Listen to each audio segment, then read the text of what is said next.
Faith is believing in something you can't see, you can't feel, something that can't be proven. Then how do you know which is the right faith? I think that's a gut thing. I don't think about a right faith. I think about what resonates with me. I feel authentic. It brings me peace. I think there is no absolute truth in any religion. I think it's a matter of subjective experience. I kind of just trust my intuition, trust my gut. You just know. You just gotta follow it. You just gotta follow what you think is your faith. If faith is blind, then what makes one belief better or worse than any other? And if it's just a leap in the dark, why should any of us feel obligated to believe anything at all? My name is Shane Rosenthal. I was raised in a Jewish home but became an atheist at a very young age. Later, as I began to question things, I ended up losing faith in my atheism and converted to Christianity. Since that time, I've never stopped asking questions, and I've spoken with authors and scholars from all over the world in order to explore the beliefs and ideas that shape our lives.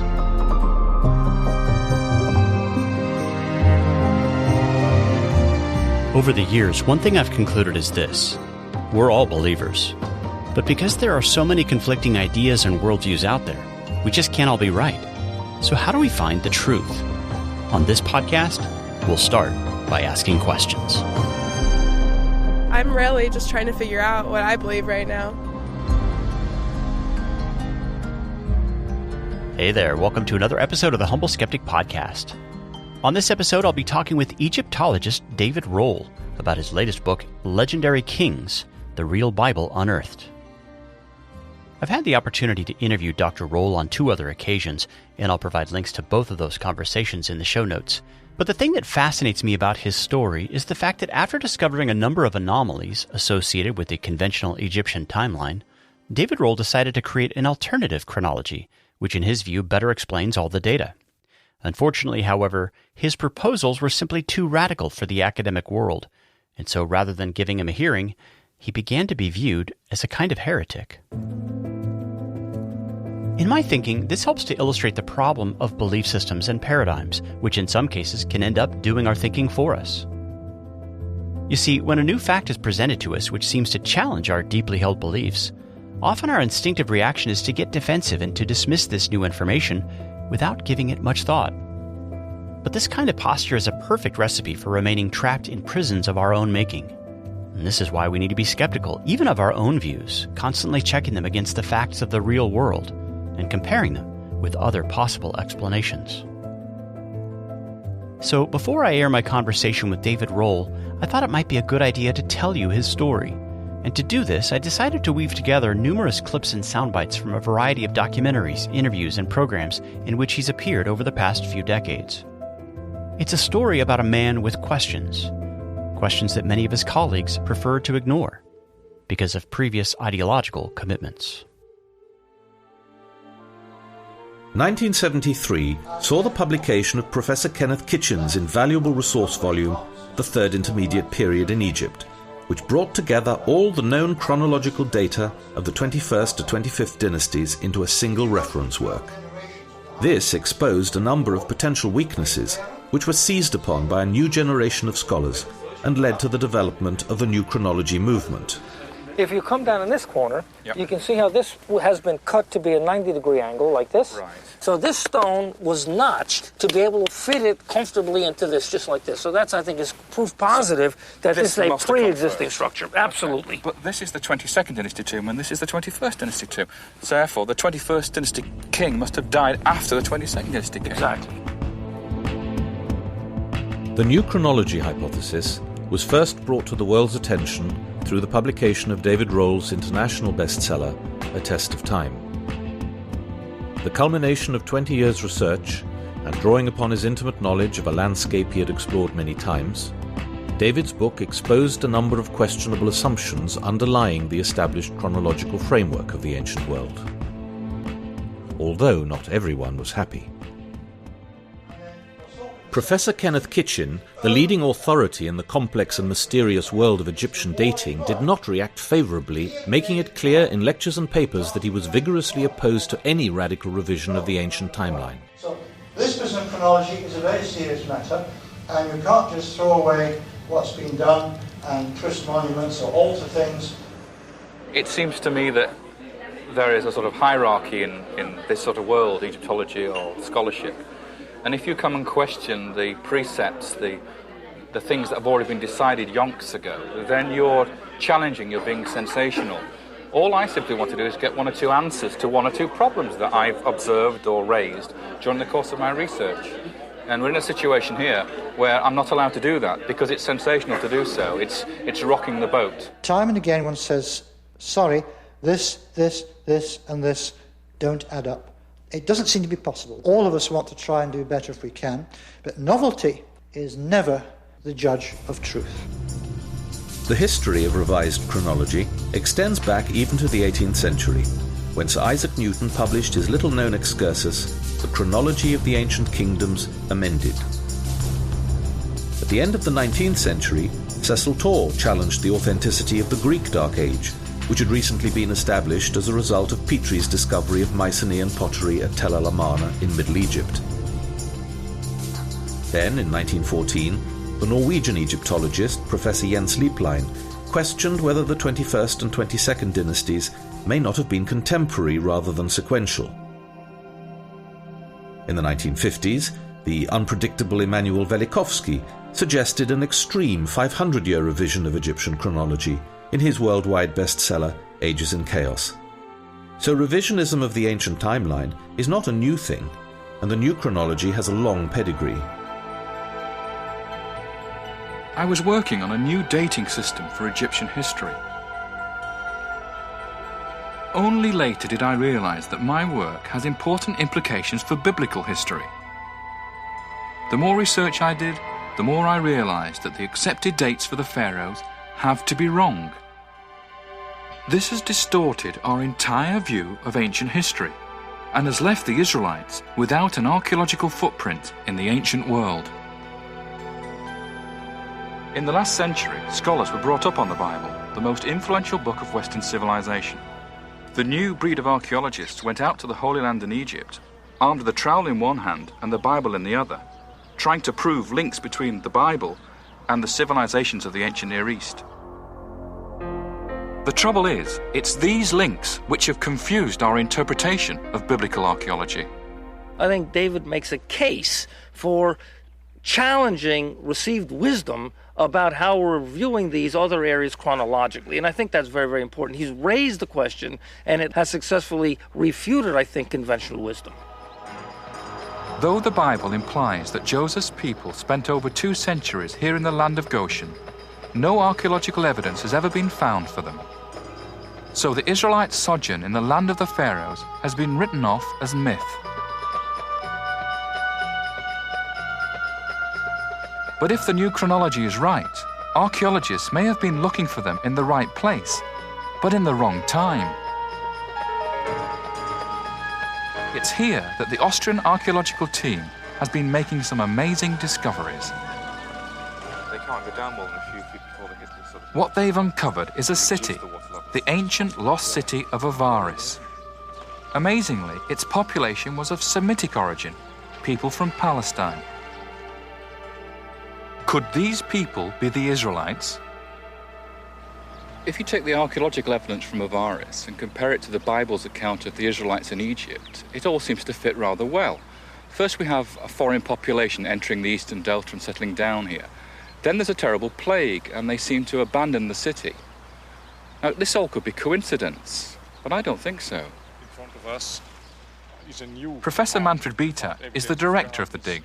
But what you see here now, it's a very controversial theory, a radical theory. For my understanding, the time gap of 3 centuries is a very big one, and I see several problems arising. However, this theory will stimulate discussion and surely perhaps even bring about some kind of cuts in the chronology. One particular discovery made by the Austrian excavators could be the most amazing find of all. They came across the remains of a palace and a tomb, both built in the Egyptian style, but not for an Egyptian. The occupant, the founder of the city, seems to have been a foreigner who rose to high rank during the reign of Amenemhat III. once, in this spot here, there was a magnificent tomb. I think this is the tomb of Joseph, and that Joseph once lived in that palace. But we can still see fragments of the original likeness. A yellow skin, denoting a foreigner, not an Egyptian. Flame red hair. We can see on the shoulder the throw stick, the insignia of office of this man, and then a multicoloured coat around his shoulders and down his back. Is this Joseph? It has ramifications for our entire view of ancient world before about 664 BC. And that would seriously make us reconsider and rethink the way we've approached all of these problems in the past. It has major ramifications for how we look at the development of ancient history. I wouldn't champion it just because it holds out hope of proving the Bible. I don't think that's what archaeology is for. It can illuminate the background to the Bible, and it may occasionally give evidence of particular events, but not very often. I think one of the benefits of David's theory, one of the things it has going for it, is that it provides, in some cases, a better background for a biblical event than the conventional scheme does.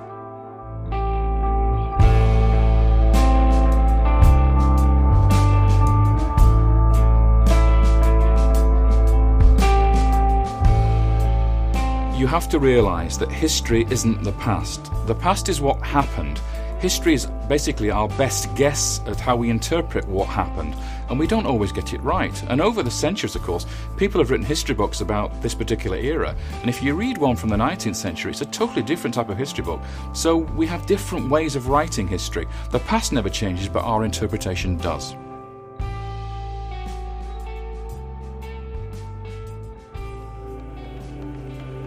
The NC timeline is now being taught in Bible colleges as an alternative to the conventional scheme, which has failed to provide archaeological support for the Old Testament stories, leaving many experts to recast the biblical narrative as a work of fiction. Bible teachers now have a new temporal framework with convincing archaeological support for the biblical narratives, and see this as a new dawn in Old Testament studies. Biblical archaeology is back in fashion. We have had a problem with relating the Bible to archaeology, and the trend has been to disassociate oneself from the Bible. What this new theory is trying to do is saying, well, we can still retain a lot of what the Bible says and fit it into the archaeology. There are answers to it without holding to necessarily the traditional approach to it. When I first came across the revised chronology, I was a skeptic, a very strong skeptic, and had to work things through for myself.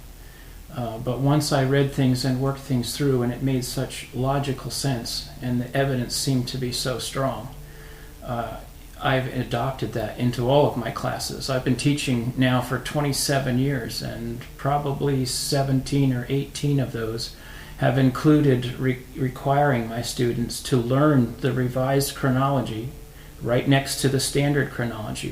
I want them exposed to the differences between the chronologies, and I want them to see how the revised chronology solves a lot of the quote-unquote problems.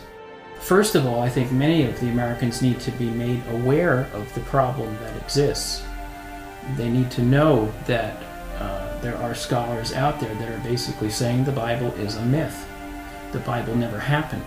They're nice stories, but that's all they are. And a lot of your evangelical communities aren't aware of those problems. And I think once they become aware of the problem, I think they're going to be extremely excited to see the solution to the problem. The problem was made in our original dating, not with the Bible itself. If you think about how we construct our ancient history, we use a framework, a backbone, which is chronology, dates. And if you think about how we actually date the ancient world before the birth of Christ, that's a very difficult process. How did the ancients date something? They didn't know Christ was going to get born in so many hundred years from their point in time. So what they did was they used regnal dates. That means they said it was the 5th year of Ramesses II when he fought the famous Battle of Kadesh. Now, we as historians have to work out what the BC date was for the 5th year of Ramesses II, and that is not an easy process. So when you read in textbooks that that particular date was whatever it was, 1273, 74, that's actually guesswork. It's based on our best interpretation of the evidence. It's not a real date as such.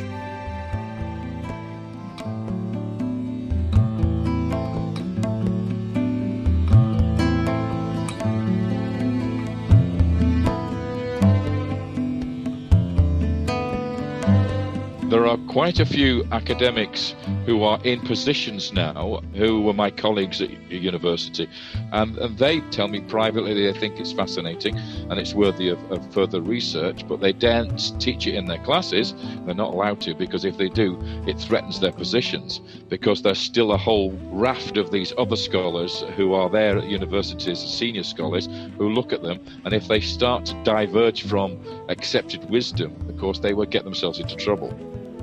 My nemesis, Professor Kenneth Kitchen, who originally said that I was 98% rubbish, he's now admitted in a debate that we had in University of Reading a few years back that the new chronology, or the David Rohl Exodus date, is as powerful and as strong as his own view about the Ramesses Exodus date. So there are two options. You've got the David Rohl option of the early date.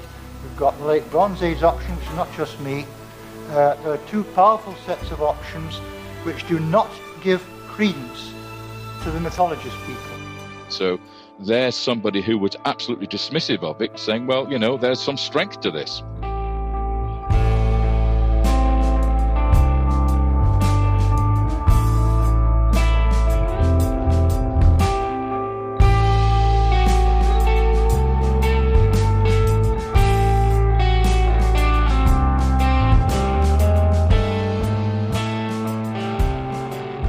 In his book, The Structure of Scientific Revolutions, Thomas Kuhn observed that in science, novelty emerges only with difficulty, manifested by resistance. What a man sees, he says, depends both upon what he looks at and also upon what his previous experience has taught him to see. Its assimilation requires the reconstruction of prior theory and reevaluation of prior fact, an intrinsically revolutionary process that is seldom completed in a single man and never overnight. Almost always the men who achieve the fundamental invention of a new paradigm have been either very young or very new to the field whose paradigm they change.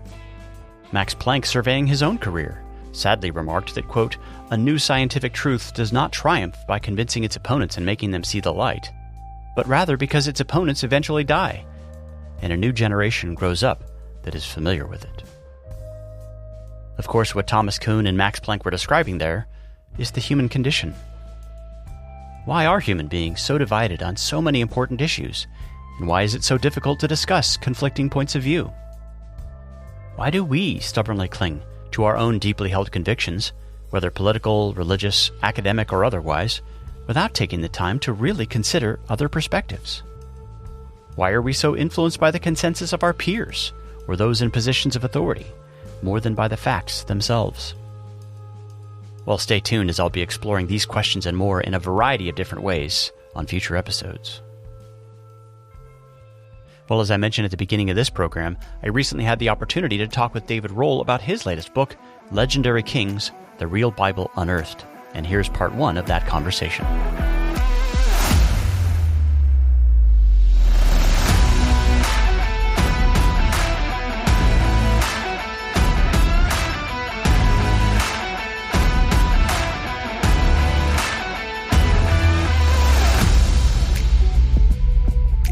Dr. David Rohl, thanks for being my guest for this podcast. It's lovely to be back, I must say. So, in the opening of your new book, you start off by saying that the conventional chronology lies at the heart of all the problems of biblical historicity, and that this is why an archaeologist like Israel Finkelstein can write a book titled The Bible Unearthed, in which he basically concludes that there simply aren't any Bible stories to unearth. Talk about that. Well, that's absolutely true. I mean, my life has been spent trying to work out the chronology of the ancient world. I mean, since I was quite a young lad, 7 years old when I first started to write hieroglyphs. But I got really into it in the 1970s when Kenneth Kitchen, the great professor from Liverpool University, put together an amazing book called The Third Intermediate Period in Egypt. And I realized there was issues there with the chronology of Egypt that had been established over the previous century. Now, Israel Finkelstein, of course, works within what we call the conventional dating scheme, which was established by Ken Kitchen and other scholars.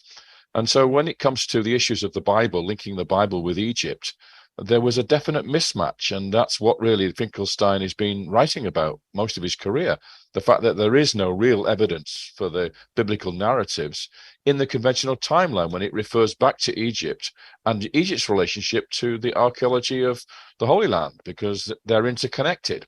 And so, people like Finkelstein and others have said, well, the story is a foundation myth. It's not really based on real evidence because they've been shackled by this conventional chronology which the Egyptologists have given to them. So if the Egyptian chronology is wrong, then your synchronisms between the archaeology of the Holy Land and the biblical narrative are going to be out of kilter. They're not going to be lined up correctly. And that's really where I ended up, was looking at biblical archaeology and trying to work out how it could match with what we call the historical evidence, the Egyptian evidence, and including the biblical narrative, which I regard as a historical work. You also point out that your chronology ends up solving other historical problems outside the world of the Bible. Can you give us an example or two of that? Well, there's a lot of them, actually, but the big one, I suppose, is the Dark Age of Greece, which was created by archaeologists in Egypt finding Mycenaean pottery, which would basically be the heroic age of Agamemnon and the Trojan War, in an Amarna context, which is Akhenaten, the predecessor of Tutankhamun, and pushing the heroic age of the Trojan War back 300 years from where the Greeks themselves thought it was. I mean, the original classical Greeks never thought of a dark age, and Homer was writing about, according to this conventional dating scheme, was writing about a time 300 years after his own life. Sorry, before his own lifetime. So you have these conflicts, and this is created all by the Egyptologists, giving these nations, these civilizations, a timeline based on the Egyptian timeline.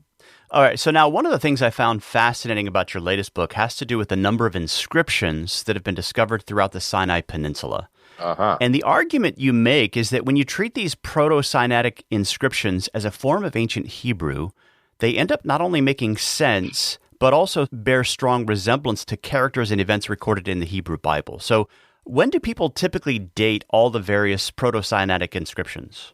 Well, this is a really complex question. It's a linguistic question. It's also an epigraphic question and a historical question. What we found is that there are inscriptions in the Sinai Peninsula, specifically at the site called Serebet el Khadim. That's the main site. It's one of the places where they mine turquoise in Sinai.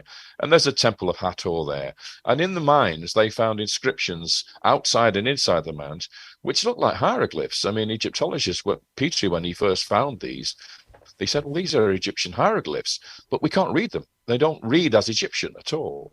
So it took Gardner, the great linguist, to come along and realize that this actually was a West Semitic language that was being written using symbols that had been copied, if you like, from Egyptian hieroglyphs, but representing the letters of the alphabet, A, B, C, D, etc. So, for instance, the Aleph, the first letter of the Hebrew alphabet, is the sign for a bull's head. And that comes into alpha in the Greek world and to our letter A. If you think of our letter A, it's actually an inverted head of a bull, our capital letter A. It rotates to become a bull's head. And you can do that with all of them. Mayim, the water symbol, they're all hieroglyphs, but they don't represent hieroglyphic words. They represent Hebrew words. Once that's realized, and let's call them actually West Semitic at this point, Northwest Semitic. Once it's realized it's Northwest Semitic, you can read them. The problem, of course, is that the time when these were written, when the alphabet was first invented, is hundreds of years before the time of Moses and the conventional dating scheme. And it has nothing, therefore, to do with the Hebrews. But in the revised dating scheme, it lines up perfectly. Most of the inscriptions in Sinai are in the time of the Exodus. And you can actually attribute them to 2 or 3 individuals, one predominant individual. The handwriting is the same, the style is the same, and for all intents and purposes, I think they're actually writings of Moses carved on the rocks of Sinai. And when you read them with the Hebrew language, using this alphabet, they actually make sense. They actually refer to events recorded in the Bible, in the book of Exodus. Yeah, so one inscription, you argue, there's actually a reference to manna. Talk about that one for a moment. Okay, well, it's an inscription that is in Mine L at Serebet el Khadim. And it's one of those inscriptions which is quite short. It's only a couple of sentences. And let me just find it on my computer so I can actually read it to you. Yes, in Hebrew it goes, Entosh Gandach. That's the first sentence. And that basically translates as, I have uprooted an oppressed garden. Now, in that context, it's quite a flowery sentence, really. But what it basically means is that the Israelite slaves have been taken out of Egypt which is referred to in the Bible as a garden in a number of places. And it's an oppressed garden because the slaves were oppressed by the Egyptians. So basically, these are the words of somebody saying, I have uprooted you, the slaves of Israel, out of Egypt, and now we're in the Sinai desert. And then the next sentence says, Mi la'ab b'manach, which basically means, who is for the Father in regards to your manna? In other words, he's basically saying, obey the rules that were set by God in the Sinai Peninsula. Don't store the manna. It's going to go off if you do that. You have to eat it when you pick it, basically, off the ground. And it's the first time we've seen this word outside the Bible, manna. It's written on the rocks of Sinai. So this is basically somebody, and I have to say, I think it's actually Moses himself, who's recorded these two amazing sentences. Basically, I've taken you out of Egypt. I, Moses, have taken you out of Egypt, this garden, but with an oppressed garden because you were slaves. And now we're in Sinai. Do as you're told with regard to the laws about manna that God had given us. Now, that is just spectacular to find something like that in the Sinai Peninsula. Another inscription from that area that you highlight in your book relates to a man with a copper furnace by the name of Hobab. What, in your opinion, is significant about this inscription? Well, the fact that we have actually got the name Hobab in the inscription. Somebody from the Bible, the son-in-law of Jethro, the Midianite. Hobab is a Kenite. He's a metalsmith. The Midianites were famous for, smelting metals, especially bronze. And here we have a text that's actually where the smelting works were in Sinai, not very far from this temple of Sarepta el-Kadim, where these so-called mosaic inscriptions are found.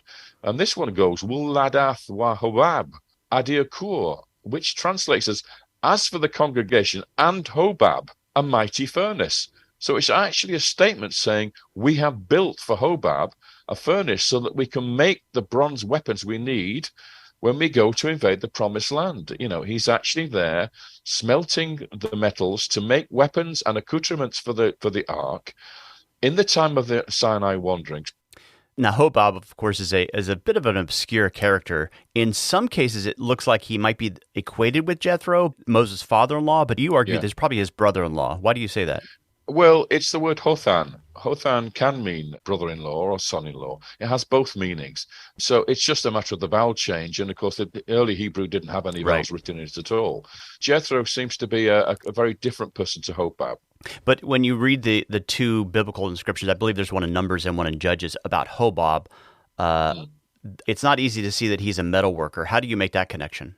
Well, Midianites were Kenites. I mean, in the Bible, we see that all the time. Okay. And we actually have the word Keni, that's how it's written in Hebrew, actually carved at the Temple of Hathor at Sarepta el-Kadim. Gotcha. We actually have a person called a Keni. So it's actually part of the thing that the Midianites did. They were specialists in metalworking. Now, the most interesting inscription that you discuss in your book, in my opinion, is Sinai 361, which your translator renders this way. He who had bound us in captivity was removed. The year was ended, and ended with it were those who strayed towards Baalat. Talk about this one. Well, the first thing you have to know is that Baalat is the Semitic name of Hathor, the cow goddess, who was the patron deity of Sinai. And the Egyptians believed that she ruled over Sinai. So basically, the story of the golden calf is all about Hathor. In the Masoretic text, it's a male calf. In the other text, we find out that it's actually a heifer. Josephus, for instance, he mentions that the golden calf is a heifer. And of course, you have the first king of the northern kingdom of Israel, who actually says, I am making these two heifers, these two statues for you, so you can worship the God who brought you out of Egypt. And that's the big contention. Some of these Israelites are slipping away from Yahweh, Yah, and going back to worshipping the goddess of Sinai in their travels. And that's why they make the golden calf, because they're worshipping Hathor, basically. And the word egal, without the vowels, it can actually be female as well as male. So egala is the word for female cow, and egal is the male. So in the early form of Hebrew, they didn't have the vowel markers. That came much later. So it's got three consonants, basically, egal. So we see not only a reference in this Sinai inscription to, quote, liberation from slavery and captivity, but also to the frank admission that some of these recently liberated slaves ended up worshiping this cow deity. That's quite striking, isn't it? Well, it's striking, but I don't think they just became worshippers of Hathor. I think in the slavery period, when they'd been in Egypt for centuries, they would have been probably worshippers of Hathor. Yeah. So they've slipped back. And the amazing thing is that the story of the golden calf, when Moses comes down the mountain and he finds these people all sleeping around the golden calf because they've been drunk all night and dancing and God knows what else, that is exactly the same date, time-wise, as the celebration of the Festival of Drunkenness, which was a festival in Egypt that was celebrated to celebrate the golden goddess Hathor. So it's the same day. It's the very same day that festival took place in Egypt was the day in which Moses found these people all drunk, lying about, sleeping about at the bottom of the mountain of God. Yeah, I love that section in your book where you sort of demonstrate the timing of that festival to Hathor, the Golden One. Yeah. The Golden One, that's kind of striking. Yeah, that's what she was called. Yeah, and she's a cow deity. So what you're saying basically is that the scene there described in Exodus 32 basically amounts to an Israelite celebration of this Egyptian festival in honor of Hathor. Yeah, that's exactly what it is. And that is what Jeroboam is referring to when later on he says, well, I'm going to give you 2 golden calves to worship. He's harking back to the fact that there were people within the congregation who were still worshippers of the goddess. You point out that a few other inscriptions read as a kind of stern rebuke for those who did engage in this disgraceful worship of this cow deity. Yes, and this is quite amazing for me. As I said, the turquoise mines are located on a mountain where we have a temple to this goddess Hathor. And what we found was that it had been destroyed. The pylon in front of the gateway in front of the temple had been pulled down, and all the buildings had been knocked over and destroyed, and it had been burnt. There's a thick layer of ash on the surface there. When did that happen? Exactly the time that I've got the Exodus happening in Egypt at the end of the 13th dynasty, the Middle Bronze Age period, not at the time of Ramesses II. And you have these curses that are written in the Proto-Sinaitic, these inscriptions, which seem to be in the same hand as the one that was in Mine El, the Mosaic one, the Moses inscription, which is basically saying that I order you to tear down this building. I order you to never mention the name Balat, the Semitic name for Hathor. You must never mention her, especially the females that are in the congregation. You do not follow this goddess. Hathor was favored by females in Egypt because she was the mother goddess. She was the goddess of birth. So your natural thing would be for the Israelite women who had been brought up in Egypt to fall back to worshipping Hathor, because that was their custom before they discovered Moses bringing the new god, Yah, to them. You say that some of the Proto-Sinaitic inscriptions actually go back a few centuries earlier as well. Like, for example, in your book, you point out some interesting parallels between the Wadi el-Hol inscriptions and the things we read in Genesis about Joseph. Talk about that. Yeah, that's another interesting one. As I said right at the beginning of our conversation, I believe that the invention of this amazing alphabet is by somebody who was a Semite, who spoke Hebrew, but also was intelligent enough and wise enough to create an alphabet out of Egyptian hieroglyphs. Because, of course, Joseph was a vizier of Egypt. He was a very powerful man. He was the second most important man in the country. Who better to invent this script for his own people, for the Hebrews? So he was a very, very powerful individual. And one of the things he did was he created this department of the people's giving, which is an Egyptian term for people who were corveyed, made into a group of people who went out to plant the fields with grain and to harvest them. And they would go around the country, this team of people, and they'd be conscripted to do this work. Now, what we find in the Wadi el-Hol is some bitter man who is writing in Proto-Sinaitic, the very first inscriptions we find of this alphabet out there, blaming somebody in fine clothes dressed like a god. And he's ordering us to go and do all this work. Even the free men, even the ones who are not slaves, are sent out to go and do all this work. That's somebody bitching about Joseph. That's exactly what this is. And all these texts fit into the context of the biblical story. Yeah, because there was a time in which I think Genesis does mention that he conscripts basically everyone to do the work. Exactly. Yeah. He does that. Even the highborns, even the nomarchs, who have to give their land to Pharaoh in order to get grain because of the famine period. Joseph plans this special team of thousands and thousands of people conscripted from the villages and the cities and even the highborns to work in the fields, and they don't like it at all, and they're jealous of him for doing all this. After all, he was a slave, and he's risen to power when he's got all these splendid clothes and he rides around in a chariot, etc., and they're bitching about him. That's exactly what this is doing. So complaining about our bosses goes back a long time. It does indeed. I'm sure it went back to the Stone Age. Now, Douglas Petrovich wrote a book a few years ago where he argued that Hebrew is in fact the oldest alphabet, which is an idea that you also share. But when it comes to translating some of the Sinai inscriptions, you two often arrive at very different conclusions and interpretations. Yeah, we do. Others have made the same point that there are in some cases many different translations of the Sinai inscription. So in light of that, how can readers of your book be confident that the translations you offer are in fact the most accurate? The first and most important thing is that you have to have a rabbi who is versed in these scripts going way, way back. And that's what I decided to do. I'm not a Hebrew specialist, so I didn't decide to try and translate them myself. What I did was introduce a rabbi, Michael Shlomo Bar-On, who is a brilliant scholar. And I simply said to him, look, I've got these inscriptions and I can identify the letters and I want to send them to you. And I want you to say whether or not you feel you can read them. And he wrote back to me. He said, I'm absolutely flabbergasted. I'm amazed. I can read this like it's coming off the pages of the Bible. He said it didn't take me any time to read them. And his inscription translations are his, not mine. And he's constantly working on new ones. He's finding new translations.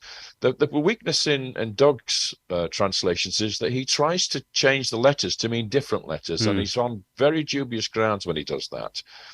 We've got well-established understanding of how these signs translate into Hebrew letters and also to the English alphabet. So it's very strange that he has to pick these obscure ideas of what the translations are. For instance, one, he talks about we've found the name Moses in the inscriptions. Well, Moses in Hebrew is just two letters, M and S. So, that could be a lot of things. Yeah, my and Shin. Yeah. So it could be, and in fact, it's not. It's Nimash is the word. It's a three-letter word, and so he reads it as Moses when the word is actually Nimash. So there's the issues when I feel that I would disagree with him, although I do not disagree with him about the fact that this is the original Hebrew language that we're reading. Yeah. Now, you also have a chapter in which you discuss that strange event described in Joshua 10 about the day the sun stood still. You have a really interesting take on this passage. Talk about that. Well, okay. The first thing is, again, remember that I'm not a specialist in the Semitic language groups, but there are scholars who are, and I often rely on the work of other people. I must say that, I don't invent these things out of thin air. I get them from specialists in language. Now, in the East Semitic languages of Mesopotamia, as opposed to the Northwest Semitic languages of Israel, you have terms for eclipses. You have different expressions. And these are the ones that are actually used in the story of Joshua and the long day. They're the same words. They're essentially astronomical terms. So, they explain things like the word that the sun is adjacent to or behind the moon, which we would call an eclipse at midday, and things like that. And that's what's described in the actual story of the long day. So what they're referring to is this day that lasted 2 days. It basically means that the sun disappeared and came back out again. In other words, it's as if the sun had been born twice, which is what we refer to as 2 days. You also point out that an ancient writer before the time of Christ wrote about this event, saying that it was through Joshua that, quote, the sun stood for 1 day, but which became like 2, which basically matches your interpretation. Exactly. In other words, when they see the sun darkened, the day is over. And when they see the sun come back out again, the day is reborn. So you have 2 days over the pace of 1 day, if you see what I mean. Yeah. So have we been able to verify around that time, according to your chronology, that there was such an eclipse? Yeah, in exactly the right date. The biblical date for the Exodus is 1450-ish. So we have 1446 is where we can accurately place the Exodus date. So if we're going to take 40 years for the period of time, the wanderings in the desert, we come down to 1406, and that is exactly when we have this, through computer calculations, we can actually see it. You can use your computer programs to actually see this eclipse over Gibeon, which lasts a full day in 1406 BC. So it fits exactly. It appears that the solar eclipse was almost all day long. It started quite early in the morning and it continued until sunset. It's one of the most extraordinary eclipses that we've ever had on record, that it lasted the entire day. Well, folks, you've been listening to part 1 of my conversation with Egyptologist David Rohl, and be sure to join me again next time as I air the second part of this fascinating discussion. In part 2, I asked Dr. Rohl to comment on the lead curse tablet, which was recently discovered on Mount Ebal, and which is said to contain Proto-Sinaitic inscriptions dating to the time of Joshua. And I also took some time to ask Dr. Rohl a few questions about the history of the New Testament as well. Folks, please remember that The Humble Skeptic is a listener-supported podcast. You can support this show by upgrading to a paid subscription via Substack or by putting a little something in the tip jar. Also, if you'd like your gift to be tax-deductible, that option is now available, and you can find information about this and other giving options in the show notes. Thanks so much, and I'll look forward to being with you again next time on the Humble Skeptic Podcast as we explore the beliefs and ideas that shape our lives.